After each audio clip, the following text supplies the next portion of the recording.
Hola, ¿qué tal? Bienvenidos a un nuevo programa de El Buscador.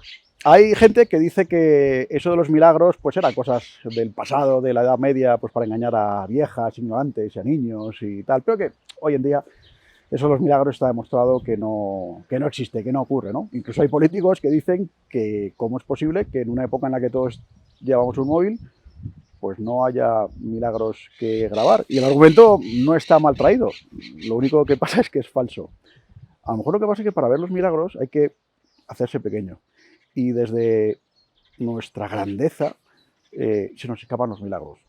Pero, ¿y si les digo que hay un pueblo que está a apenas media hora de Madrid,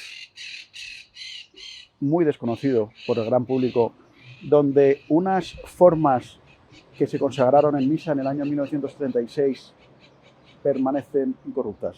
¿Han oído hablar de ello? Bienvenidos al milagro eucarístico de Moraleja de En Medio. Padre, usted lleva aquí casi 5 años entonces, ¿no? Casi 5 años. Llegué en septiembre del 2018. Yo, perdona que le pregunte así un poco a bocajarro, porque pensando en gente que está alejada, ¿no? Que digan, va, esto es mentira, esto es el párroco que cada no sé cuántos días cambia las formas, porque hay gente así, gente que no cree en estas cosas. Pues mira, lo único que yo conocía de esta parroquia cuando llegué es que 2 años antes de que don Ginés, el obispo, me comunicase que me cambiaba de parroquia, yo entonces estaba en Cienpozuelos, 2 años antes de mi cambio, en la comunidad parroquial de Cienpozuelos hicimos una peregrinación a esta parroquia. Habíamos oído hablar del prodigio eucarístico y entonces, así como actividad final de curso, vinimos en peregrinación a conocer este prodigio de la Eucaristía, celebramos la misa, rezamos, fue una cosa muy bonita. Yo no había estado aquí nunca en mi vida, no conocía Moraleja en Medio, era la primera vez que venía, me sorprendió muchísimo aquello.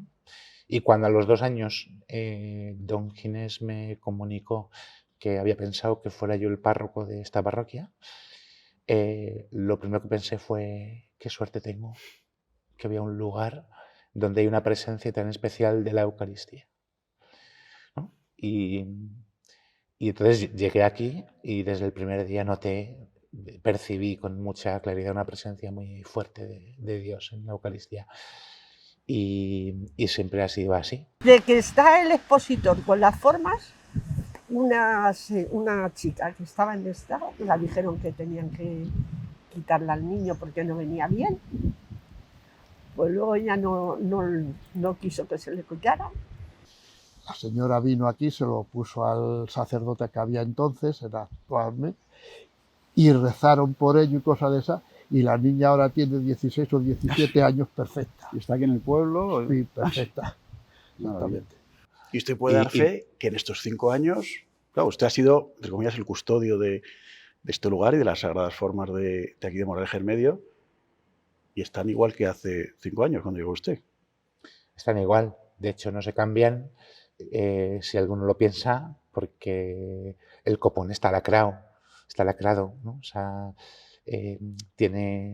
bueno, ahora es un copón de cristal que permite la visibilidad de las sagradas formas. Esto se cambió hace como 9 años, en el 2014, y entonces, 2013, va a hacer 10 años ahora en noviembre, perdón. Y antes era un coponcito chiquitito de metal. Se cambiaron a este otro copón de cristal, que es el que está en el expositor, que se ilumina para que haya adoración todos los días. Y tiene unas cintas con un sello de lacre para que Y no se abre nunca. Bueno, no se abre a no ser que una visita episcopal, que es lo que ha sucedido a lo largo de los años, cada X años, se abra para comprobar el estado de las formas, no solo a la vista, sino también al tacto, al gusto. La última vez fue en noviembre del año 2013, que entonces el obispo era don Joaquín. O sea, hace casi 10 años no se ha abierto el copón. Y ahí no sigue. se ha abierto, eso es. Oiga, no, claro, porque es que al final dices, pues estamos ante un hecho absolutamente sorprendente. Es decir, si han pasado por lo menos 10 años y luego otros 70 y pico años anteriores hasta aquel 16 de julio del 36, en fin, es un hecho milagroso. Pero tengo entendido, por ejemplo, que cuando han venido sobre todo algunos obispos, sí se ha dado alguna de las formas a comulgar. No a los fieles directamente.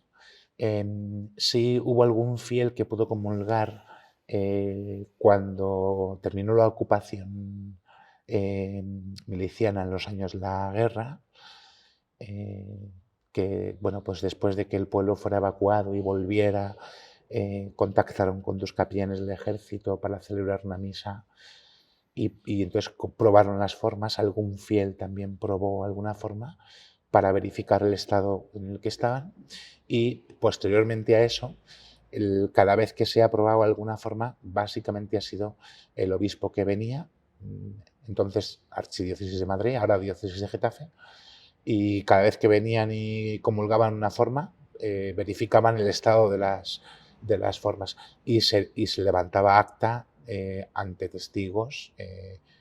No solamente estaba el obispo, estaban feligreses, algún médico, el párroco del pueblo que en ese momento estuviera.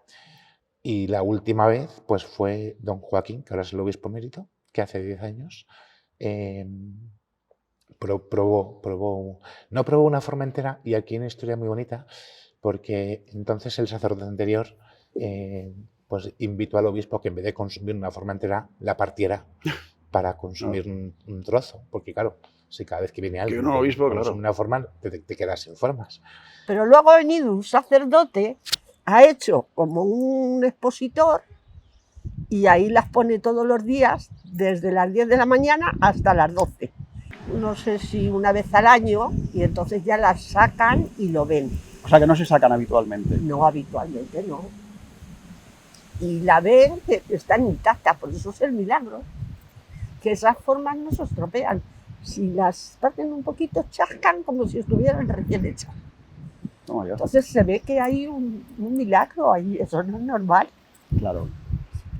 Don Joaquín nos ha dejado un testimonio por escrito, de hecho, de este momento, y es que cuando fue a partir la forma, se escuchó por la megafonía de la parroquia el crujir del pan, el crack de cuando en el Cordero de Dios en la Eucaristía se parte, que muchas veces en la misa normal a veces se percibe, se escucha cuando el sacerdote parte el pan, ¿no?, en el Cordero de Dios. Ese crujir, ese crack se escuchó, ¿no? Había un silencio sepulcral en medio de la iglesia abarrotada de gente, y de repente se escuchó ese crack, y la gente muy emocionada arrancó de forma espontánea a cantar. Todo el mundo cantemos el amor de los amores, ¿no? Oiga, ¿y cuántas formas quedan ahora? Quedan 16 y un fragmento. Y entonces, volviendo para atrás, la historia es que a partir del 18 de julio son algunas mujeres del pueblo las que cogen las formas y se las llevan. Pues mira, exactamente a partir del 21. 21 de julio. Del 21, porque el 16, que es la fiesta de la Virgen del Carmen, el que entonces era el párroco don Clemente, consagra un copón grande con muchas formas, da la comunión, reserva, y de esa reserva también dio la comunión el 17 y el 18 en la misa de la mañana, temprano. El 18, que es cuando estalla la guerra, bueno, pues se presentan en la iglesia el alcalde y algunas otras personas y le piden que entregue las llaves de la iglesia, y queda la iglesia cerrada. Pero 3 días más tarde, el día 21, se celebra un funeral. Una mujer le pidió a don Clemente celebrar funeral porque a un familiar cumplía 1 año de fallecimiento. Don Clemente dijo: hay que convencer al alcalde que nos abra la iglesia para poder celebrar la misa. El alcalde accede, y como don Clemente sabía que le iban a volver a cerrar la iglesia y a exigir entregar las llaves, en vez de guardar el copón con las formas que habían sobrado en el sagrario, lo metió en el bolsillo de su sotana y así lo llevó a su casa. Y cuando llegó a su casa, cogió un copón chiquitito de plata y metió ahí las formas que cabían, que entonces eran 24, y el resto las consumió él. Y esas son las 24 formas que recorrieron el pueblo un poco en peregrinación, porque El párroco huye, entiendo, el ¿no? párroco, el alcalde le ayuda a huir del pueblo porque Sí, pues si no lo mataban, corría básicamente. peligro su vida, y por evitar, porque había rumores de un posible registro en la casa del cura, pone las sagradas formas en manos de las Marías de los Sagrarios Ujú. de la parroquia. Y entonces, bueno, pues un matrimonio de la parroquia acoge al Santísimo en casa Jugándose la vida. sí, sí. Bueno, Porque si te pillaban con eso, todo esto es evidentemente, jugarse la te vida. mataban. Todo eso. Mira, voy a hacer un inciso que yo creo que es importante. En este pueblo somos herederos, yo me siento heredero de una fe heroica. Su marido Es es de de la aquí familia, de toda la vida, y es de la familia que guardó. que guardaron las formas en una casa aquí en el pueblo. Se escondieron, pasaron de unas casas a otras y por miedo pues a la gente entonces que invadió el pueblo. Para que no dieran pistas, para que no dieran nadie con ello. Y el cura había huido, creo. Y el cura había huido. Porque si no lo mataban, claro. Le dijeron que se fuera a otro pueblo. ¿Y quién lo guardó? ¿El padre, el abuelo de su marido o quién? La madre y la abuela. De su marido. Sí, la madre. En una bodega. Y se taparon con yeso. Lo trasladaban a un pajar. Una fe heroica de hermanos, de gente sencilla, fieles, laicos, que se han jugado la vida por amor a la Eucaristía. Sí, sí, además literalmente. Se han jugado la vida, no solo la suya, también la de sus hijos y la de sus nietos. Y hay alguna historia pues muy sobrecogedora y muy enternecedora al respecto. Pero ellos sabían el peligro y se saltaron todas las prudencias humanas que pudiese haber, porque Dios es Dios. O sea, cuando tú tienes fe y crees que la Eucaristía es Dios, que no es que Dios esté en ese pan, sino que Dios es ese pan. Entonces, por eso decimos que es el sacramento de la fe, ¿no? Cuando tú crees que Dios es el pan vivo que ha bajado del cielo, como dice el Señor en el discurso del pan de vida, claro, si tú crees que Dios es la Eucaristía, que Dios es ese trozo de pan que está consagrado, entonces la Eucaristía es lo más importante, es el alimento más necesario. Usted nos ha dicho antes, fuera de cámara, una historia muy bonita de, no sé si era la tía del marido de esta señora que hemos visto en la puerta. Sí. Que era una Su niña. esposo, Guillermo, su tía, la tía de Guillermo, de don Guillermo, Petra, que entonces era una niña. Hay una historia muy bonita con ella. Por situar bien los hechos, el Santísimo llega a casa de un matrimonio de la parroquia. Él es el sacristán, organista de la parroquia, pero también trabaja en el ayuntamiento por la parte de falange, secretario del ayuntamiento. Como el conflicto era el que era, pues por miedo, pasados unos días, deciden cambiarlo de lugar. Oh. Y se llevan el Santísimo a casa de la madre de esta niña, Petra. Y entonces era una casa que la tenían deshabitada, entonces por no levantar sospechas, esconden el Santísimo en una cueva. Aquí hay casas antiguas que tienen partes subterráneas que no se ven a simple vista, ¿no? Entras en la casa, levantas una trampilla y ahí hay una escalera que baja y hay una parte subterránea en la casa, y entonces en algunas hay como cuevas que se utilizaban para conservar alimentos fríos, pues son lugares muy, muy fríos, húmedos, ¿no? Se esconde el Santísimo en una cueva, ¿no? y se le va a adorar, ¿no? Pero al final hay otra mujer, doña Isabel, que tiene una casa que está aquí al ladito de la farmacia, al lado de la parroquia, que por tener una casa un poco más grande y de mejor accesibilidad, ofrece su casa para acoger el Santísimo. Y entonces hay que hacer el traslado de una casa a otra. Y la elegida es esta Petra, La niña. que era una niña. Ujú. Que en el fondo, bueno, pues pensando que los niños pasan más desapercibidos, ¿no? Y entonces cogen el coponcito, lo meten en un paquete de café y lo rellenan de azúcar hasta arriba. Y lo meten en una bolsa. Al trasladar las formas, el cáliz, que era un cáliz pequeñito, al trasladarle de una casa a otra, iba envuelto en una bolsa de tela de las de entonces con un poco de azúcar. Por si los paraban en el camino, decir que era que venían de comprar azúcar. Y entonces la niña va a casa de su tía, ¿no? Porque era hermana doña Isabel Zazo, la que recibe el copón de la madre de Petra. Va a casa de su tía, entonces la paran los milicianos en la calle y le hacen un registro. Se le preguntan qué lleva en la bolsa y ella dice que va a casa de su tía a llevar azúcar. Claro. Y de hecho ella contaba que pasó mucho miedo porque el miliciano que la registra llegó a meter la mano dentro del paquete, pero solo cogió el azúcar, porque pusieron el copón abajo del todo y lo rellenaron todo de azúcar. Solo cogió el azúcar y pudo llevar el coponcito a casa de su tía, doña Isabel, que es donde más tiempo estuvo. Al principio, bueno, el modus operandi siempre era un poco el mismo, ponían siempre como una cómoda, un mantel, unas florecillas, un corporal, una lamparita. Hacían turnos con cierta discreción para acompañar al Señor, adorarlo, estar con Él, rezar pues los unos por los otros, rezar por España en aquellos momentos.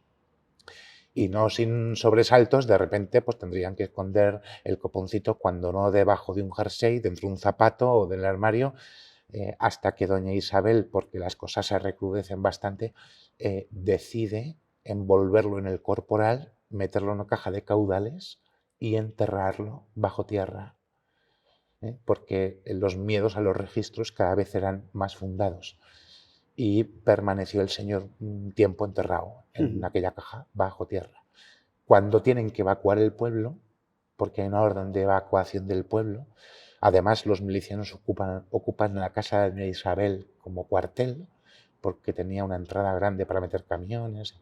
O sea, que es que la situación era como muy caótica. Allí, guardando el Santísimo, la ocupan la casa como cuartel los milicianos, hay que evacuar y tienen que desenterrar al Señor donde lo han enterrado en aquella caja de caudales, justo al lado de un pozo, ¿no?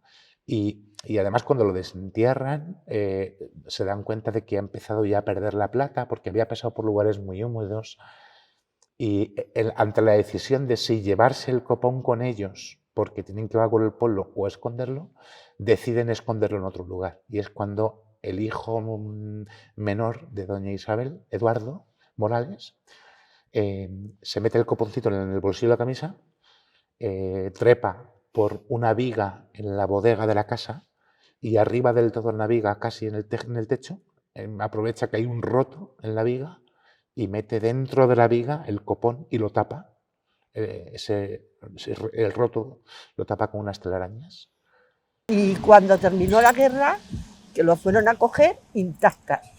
Las mismas mujeres. Como ya las cogieron ellas para trasladarlas en procesión a la iglesia.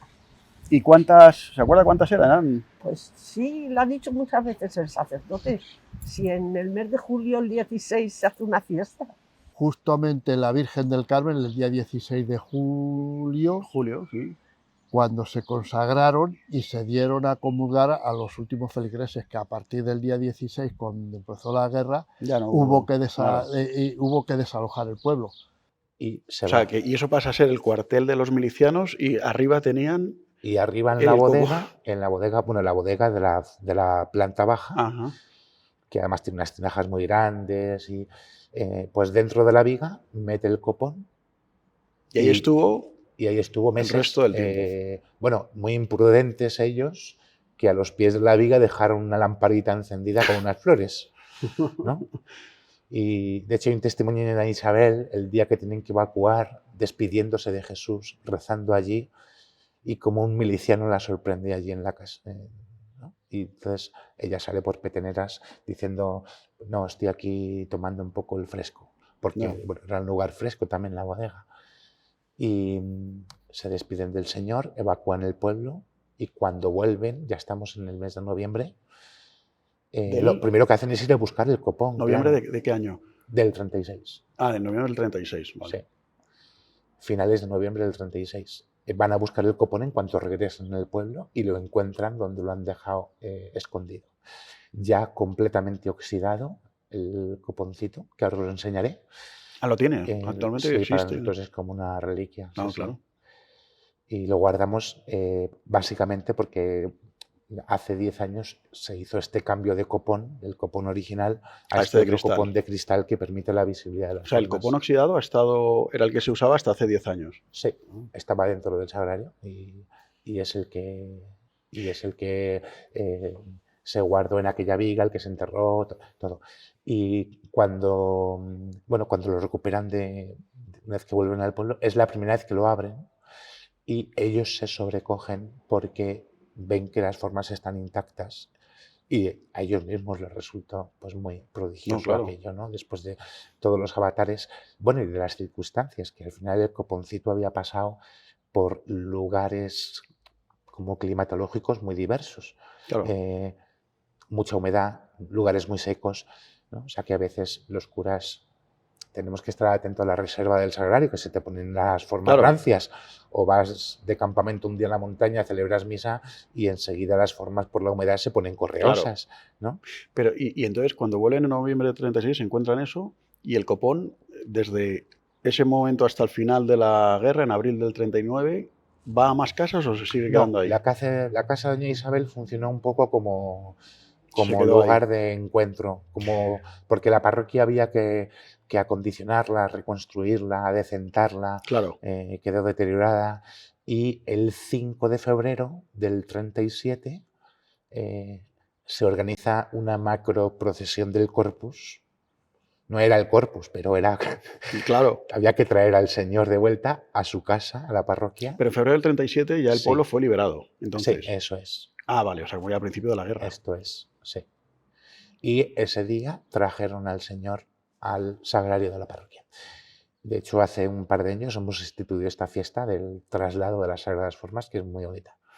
Y desde entonces hasta ahora ha permanecido en el Ha estado sagrario. y ahí siempre sigue. en el sagrario y nadie, salvo los feligreses de este pueblo, tenían conocimiento de estas Sagradas Formas porque estaban dentro del sagrario. Las formas han estado aquí en el sagrario, cerrado el sagrario y se sabía todo el pueblo que estaban ahí las formas. Los sacerdotes que han estado aquí antes de don Rafael lo han impulsado. Y el pueblo, por decirlo de alguna manera, ya las personas muy mayores como yo, efectivamente, somos los que venimos todos los días a adorarle un ratito, de 10 a 12. Vengo con mucha fe porque hay un algo. ¿Ah, sí? Aparte que yo he pedido cosas, me las ha concedido. Yo esa fe no la puedo perder. Eso me ha extrañado, hablando antes con algunos vecinos, que me decían que hasta el párroco anterior a usted, como que era una cosa muy, muy, muy local, y que Sí. el párroco anterior a usted y usted lo están dando a conocer más, porque hombre, desde luego es una cosa absolutamente inexplicable. ¿Pero por qué, digamos, esa reserva durante 50 o 60 años? Pues no lo sé. No te lo sé decir, no te lo sé explicar. A lo mejor no era el momento. Quizás Dios tiene sus tiempos también, ¿no? Aquí desde luego ha servido para mantener viva la fe de los sencillos, de los humildes, la fe de las familias de este pueblo, que tienen un amor grande por la Eucaristía. Y es verdad que al párroco anterior a mí, don Jesús, que hizo una labor muy buena, una de las cosas que él pensó, que ha sido un revulsivo para difundir el prodigio eucarístico, fue construir un pequeño expositor encima del sagrario, y ahora vamos a ver, y cambiar las formas a un copón de cristal para que se puedan ver y se puedan adorar. Y entonces, bueno, pues en aquel momento, esto sucedió en noviembre del 2013, y a partir de aquel momento, bueno, pues las formas empezaron a ser como más adoradas visiblemente y empezaron a sucederse, bueno, peregrinaciones que cada vez son más numerosas. Yo llevo aquí 5 años y cada vez son más numerosas. Pero me ha comentado también uno de los vecinos que todavía no es un milagro como reconocido como tal por la Iglesia. ¿O cuál es el proceso? Claro, pues este proceso lo tiene que hacer la Santa Sede, bueno, el obispo, nuestro obispo. Entonces, de momento, lo que hacemos es fomentar la devoción en la Eucaristía, acoger peregrinaciones, que cada vez son más. Todo el pueblo lo sabíamos, pero no se había oído tanto como ahora. Ahora es que vienen grupos de vez en cuando a pedir al Señor por favores y se ve que un algo hay. Vienen bastantes peregrinaciones. No todos los días, pero sí vienen. Sí vienen, bastante. ¿Y de dónde vienen, perdón, esas peregrinaciones? Uy, de muchos sitios. De muchos sitios. Pero por ahora de España solo, o de Madrid. Bueno, de fuera también han venido. ¿Ah, sí? Sí, sí. Han venido personas sueltas, por ejemplo, de Portugal. Y luego, venir no han venido, pero se han interesado muchas personas en diócesis italianas, brasileñas. Sí, o sea que va adquiriendo como mayor difusión cada vez. Y luego de Madrid y de España, pues cada vez vienen más grupos, porque se va conociendo más, claro. Y vienen parroquias, colegios o un grupo de una parroquia, pues de no sé qué carisma. A veces son grupos pequeños, a veces son grupos muy numerosos, ¿no? Y luego bueno, es que es muy bonito que se están concediendo cada vez más gracias. Yo a la gente le digo, hay que pedirle al Señor cosas importantes, ¿no? Y se conceden gracias, algunas muy, muy, muy gordas y muy bonitas. ¿Y usted las ha visto? Unas muy visibles, otras menos visibles. ¿Y nos puede relatar alguna que a usted le haya llamado la atención especialmente? Pues mira, la última que hemos tenido, que ha sido justo las pasadas Navidades. Viene un grupo de una comunidad de comunión y liberación. Vienen a rezar. De esta comunidad hay un matrimonio que vive aquí en el pueblo y entonces conocen el prodigio eucarístico y vienen con su grupo a rezar. Y entonces, bueno, rezan, tiempo de adoración, terminan, se van, comen aquí cerquita. Por la noche me cuentan que entre los que venían había un matrimonio que al acabar la adoración no se quedaron a comer con ellos porque tenían cita en el hospital. Él tuvo un susto grande en el corazón hace años, una enfermedad crónica le ha dejado en el corazón. Cada pocos meses tiene que ir al hospital a hacerse pruebas y controlarle bien la medicación, porque es un tema muy delicado. Y entonces me cuentan que salen corriendo al hospital porque tenían cita para hacerse pruebas y verle el tema de la medicación.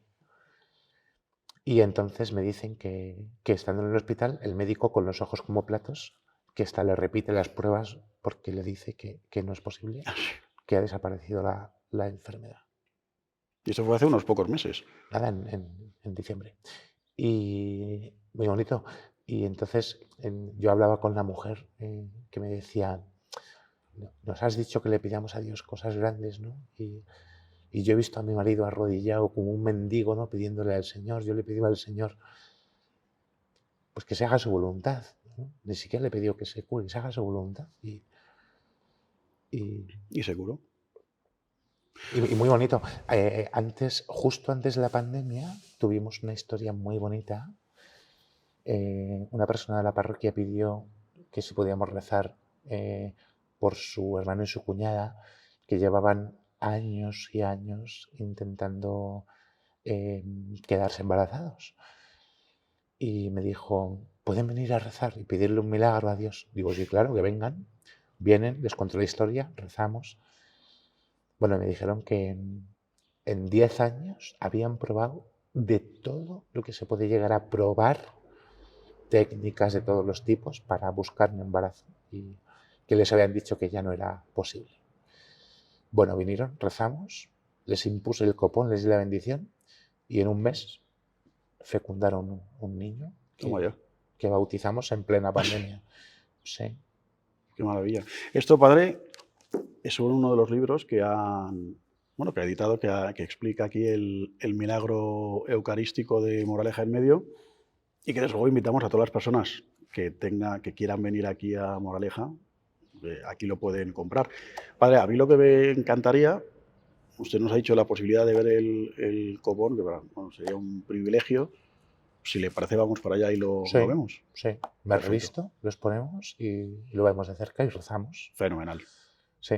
El librito cuenta toda la historia, que yo te contaba muy resumidamente, con pelos y señales, nombres, fechas. Tiene una novena también para fomentar la devoción a estas sagradas formas. Y luego tiene testimonios y qué alguna bueno. acción de gracias, ¿no? Pues me lo leeré Teníamos un seguro. folletito chiquitín, pero se acabó el folleto y a la hora de plantearnos imprimir más folletos dijimos vamos a hacer una cosa un poquitín libro, más elaborada. Claro, qué bien. Y bueno, pues al final resume pues la fe sencilla que reconoce a Jesús en la Eucaristía como lo más importante de la vida. Pues vamos para allá, padre. Muy bien. ¿Cada cuánto la saca, no? Como Todos los jueves. todos los jueves.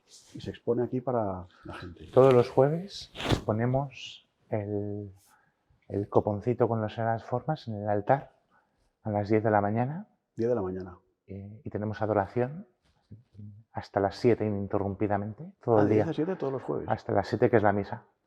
Sí. Y luego, entre diario, lo que hacemos es que quitamos la luz del sagrario, iluminamos el expositor y se adoran estando en el expositor. Pero los jueves las exponemos aquí. Luego, siempre que viene una peregrinación, también las exponemos. Bueno, y en las dos fiestas de las que te he hablado, el 5 de febrero y el 16 de julio.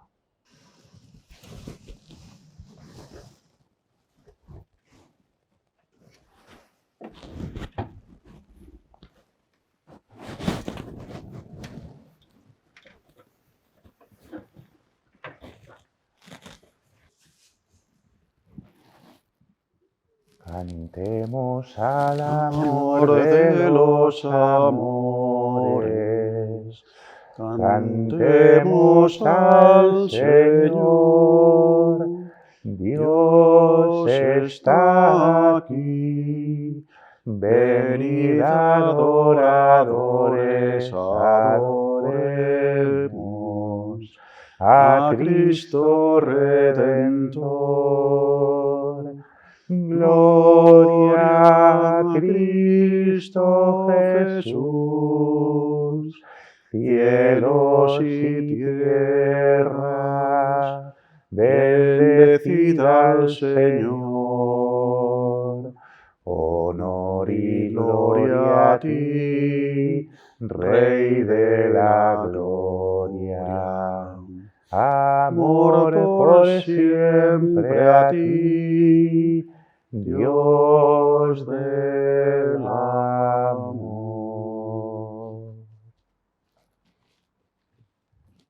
Te adoramos, Santísimo Señor Jesucristo. Eres el pan vivo bajado del cielo.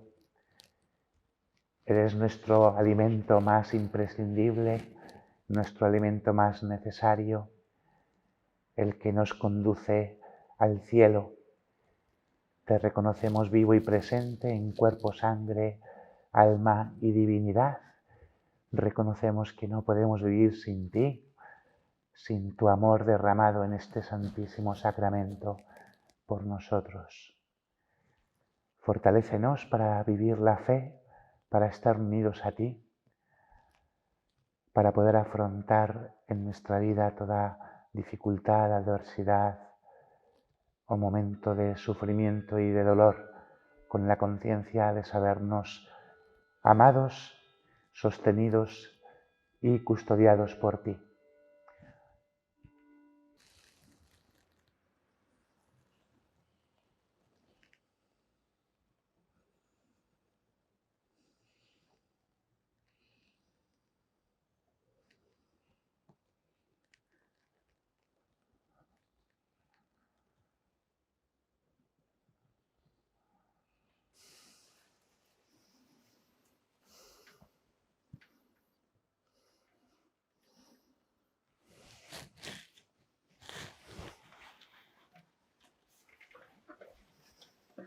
Don Rafael, muchísimas gracias. Gracias a Dios y a vosotros por venir. Ha sido un privilegio recibir esa bendición y más toda la historia que usted nos ha contado y que sorprendente que sea tan poco conocida. Ojalá este vídeo ayude a difundirlo. Cada vez se va conociendo más. Ojalá sirva para que se conozca más. Pero mira, sobre todo ojalá sirva para que más gente ame al Señor y para que más gente ame la Eucaristía. Porque no podemos vivir, los cristianos no podemos vivir sin ella. Desde luego. Y yo creo que todos los que vienen aquí a rezar te agradecen, que de alguna forma les fortalecen la fe, ¿no? Claro. O sea que perfecto. Aquí tenéis vuestra casa para venir a adorar al Señor cuando queráis. Fenomenal.